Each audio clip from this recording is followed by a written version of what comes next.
Hello ladies and gentlemen, and welcome back to the channel Held Dominance. Anthony here.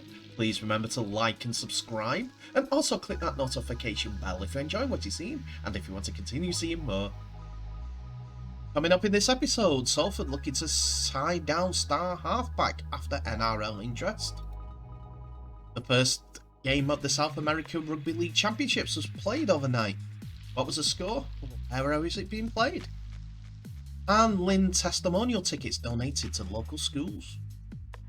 So we'll begin with the news that Salford Red Devils have tabled a contract offer for Brodie Croft after increasing speculation surrounds the Man of Steel's future. Croft, who enjoyed a stellar wow of a first season in Super League, is reportedly the subject of NRL interest. Croft, who was crowned Super League's best player last season after a superb maiden year, helping his red side to the Super League semi-finals. And the Australian, who came to the competition after a difficult spell at Brisbane Broncos, is now entering his final year of the contract with Salford for 2023. He is now free to negotiate with NRL clubs, a nervous proposition for Salford amid growing talks of interest. However, the club's director of rugby, Ian Blease, has confirmed that talks are in advanced stages, which have resulted in a contract being sent to his representatives. I've been speaking and discussing extending Brodie's deal for some time now, Blease said. He's contracted for 2023 and we've now formalised the deal. The offer is with his agents and hopefully he'll make a decision that pleases our fans, which would be to keep the Man of Steel as a Red Devil in years to come. Salford have a history with struggling to retain their best players, with their best assets regularly being picked off by clubs with bigger budgets. They now operate with the smallest budget in the league, but have the habit of punching above the weight in recent years, reaching 2 major finals and making the Super League semi-finals last year. Players like Jackson Hastings, who went on to Wigan Warriors and now are in the NRL after switching from the West Tigers to the Newcastle Knights after an injury-ridden year for Hastings in 2022. Now Croft is supposedly amongst those type of players that could do the switch to bigger and better things. Maybe. But it's not a disservice to Salford as they've done what they can with what they have. There's been talk about takeovers and things like that which could boost their profile and their financial backing power, and punching above their weight consistently will become a norm for a club like Salford. But at this time, Salford have to play within their means, and retaining Croft would be a significant piece of business for Salford in their attempts to retain the squad that exceeded expectations last year, as well as adding to those players that have came through to join the club, and other players like Tim Lyne. Lyne has gone on from being one of the best centres in Super League to being in a starring role during the semi-finals against England in the Rugby League World Cup, helping Samoa reach a World Cup final for the first ever time. And then there's Ken Seo on the other side, who is part of that squad too, and is always a consistent performer at the top of the try-scoring charts when it comes to Super League tries. You'll see Ken second, third, and even top for some years. That just goes to show how good the scouting network is at Salford Red Devils and bringing in those type of players.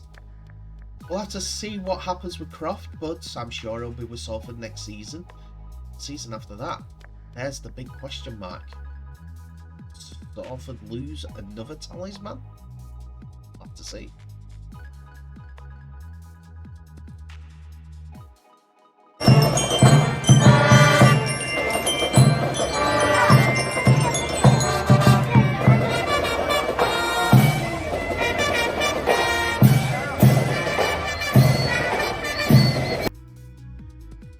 So now we go across the ocean in different directions to the South American Rugby League Championship, as Jericho in Colombia hosts this 3-team tournament 6 days after the Rugby League World Cup ends, to start the qualifying for the 2025 World Cup in France. The first game that came to us was Brazil versus Chile, that was played overnight, and it was an absolute epic. The picturesque city of Jericho in Colombia is held in the championships, so that these 3 teams can compete to see who goes on to go into the Americas Championship, where the top 2 of the tournament will go through to the Rugby League World Cup in 2025. That is hosted in Jamaica and takes place in 2023. So game 1 centre stage took place between Brazil and Chile. Chile being the team that was in the 14 tournament up in America for when they saw Jamaica qualify for the 2021 World Cup, being in the 2019 Americas Championships. And Brazil entered the match ranked 40th in the world and coming off of 82 points to nil hammering to South Africa in June. They also used just 3 non-domestic players, while Chile used a maximum 7 Australian-based players. It was a barnstorming game, and Brazil overcame the odds to record their first ever victory against continental rivals Chile, scoring a thrilling 20 points to 18 result in the opening game of the tournament. Chile led 12-10 at one stage in what was a seesawing contest and looked to finish full of running, but not even a late barnstorming try from former NRL player Daniel Vasquez, though through half a dozen defenders, could bridge the gap between the two sides. The result puts Brazil in the driving seat to progress to next year's Americas Championship, and as I said, the top 2 from the Americas Championship will progress to the 2025 Rugby League World Cup. Fittingly, in this game, we are going to give you a little bit of information from the match. It was one of Brazil's longest serving players, Bruno Guilherme, who starred in Friday's victory, scoring 2 monstrous effort tries off the bench to secure the cliffhanger win. High kicks and were a nightmare in the high altitude environment in the Colombian Andes, and Melo, the Sao Paulo Spearheads game changer and also game clincher, came from an almighty hoist off the boot of half Zach Grundy. Grundy, a teenager that moved to South America, he moved to South America as a teenager, also threw the final pass for another decisive second half try to winger Maxos Paxio that made the score 14-12 in Brazil's favour. For Chile, half James Horvath was highly involved, as usual, dictating play and causing nightmares with his own gigantic bombs. It seemed his years-long partnership with fullback Thomas Garrido would be key in the last 20 minutes, as Brazil tried, but tired even. Garrido was pulled down numerous times just as he looked to set to break through. Try and get my words out, teeth and everything like that. A huge positive on a disappointing day for Chile was the performance of domestic prop Ignacio Altamirano, bustling through for 2 tries of his own when his team most needed them. Chile now must back that up with today's match in a tight schedule over the championships, facing Colombia, who despite being the lowest ranked nation at the event, will chance their arm against the wounded Waishafas. I apologise if I got that incorrect. It's not my Spanish isn't my best language, I'm afraid. Brazil then will play Colombia in the final game of the tournament on Sunday, needing a draw or win by any margin to be crowned the continent's champions. Anyway, Brazil's tries came from Bruno Gilmelo, Leandro Cantano, Marcos Paxio, while Victor Dominguez and Javier Arreo hit 2 goals, 1 each, and Chile had Ignacio Altamirano for 2 tries and Daniel Vasquez for the final. James Horvath converted 3 from 3 at the JB Londono Stadium. JJB London. Goodness me. Anyway, so I'm going to be watching the second game between Chile and Colombia tonight. From what I can tell, all the games will be shown on Recast TV under the Nouveau Sports brand. Just Google Rugby League and I'm sure you'll be able to find it out if you're able to watch. It is pay-per-view and it's only £3.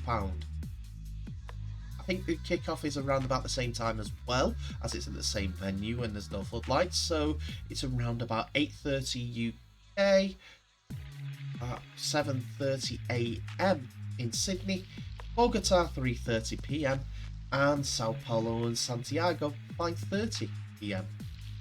Anyway, in a good first start, and Brazil are leading the way to go to North America to face the American Challenge.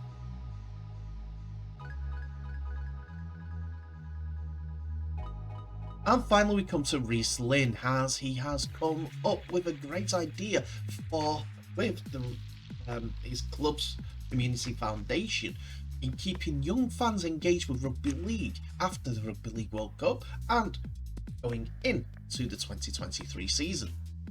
The former Hull FC centre and Wakefield Trinity star Lyne certainly deserves a testimonial after all he has given to the sport, and now Wakefield are going above and beyond to allow young fans the chance to thank Lyne too.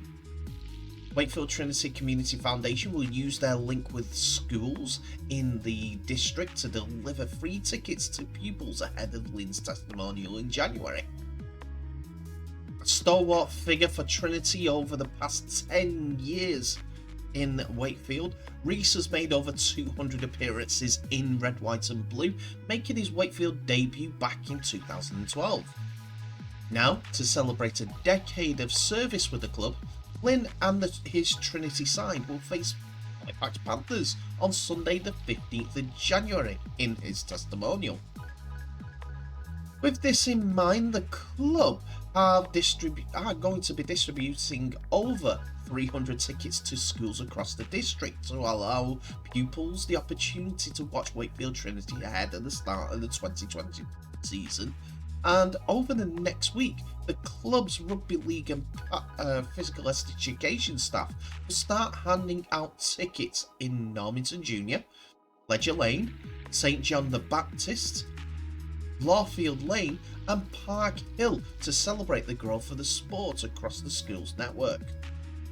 Speaking on the initiative itself, Wakefield's Community Foundation Head of Education and Health, Luke Shales, said, "We are delighted to be offering free tickets to schools ahead of Rhys's testimonial next year.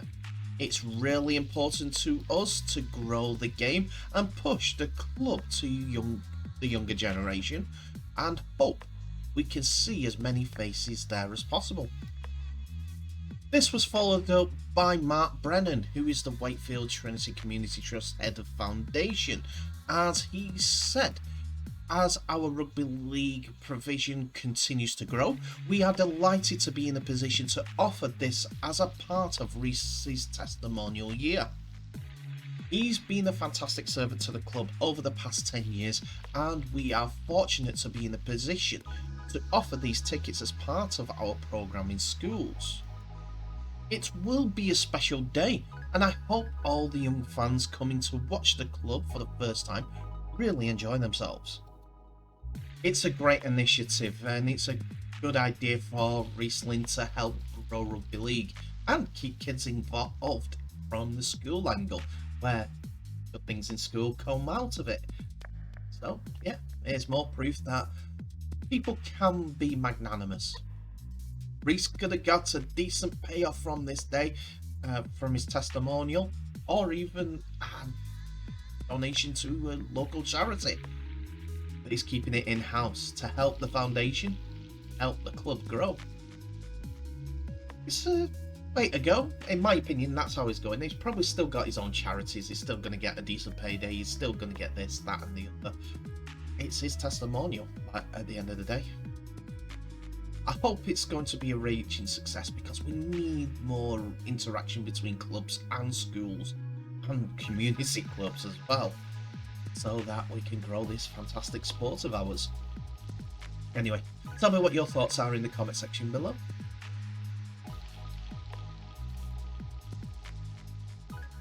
And that's it for another episode, ladies and gentlemen. Thank you so much for watching. Please remember to like, subscribe and share this video worldwide, as well as clicking on that notification bell for any updates on new videos that may be coming your way. So 3 stories more for you to peruse over, and the comment section is open for you to comment on all 3 stories. But please remember to be respectful. I want rugby league to grow, and you guys interacting with me are a rugby league community. Let's hope we can all come together and grow that, like Riesling is doing in what my thoughts are for growing the sport in even Wakefield, to grow the area which is rugby already. So, tell me in the comments below, Brodie Croft's new deal, is it a good idea? Is it bad? Is it going to be inevitable that he'll lose him, like many stars before? And the South American Championships, who's going to be the one that takes on America, Canada and Jamaica in 2023? Brazil are in the hot seat, but we've still got to see Colombia. Anyway, thanks so much for watching. Please remember to share this video worldwide. I'll end the episode as I always do by wishing you all the very best, so please stay safe, and I'll see you in the next episode.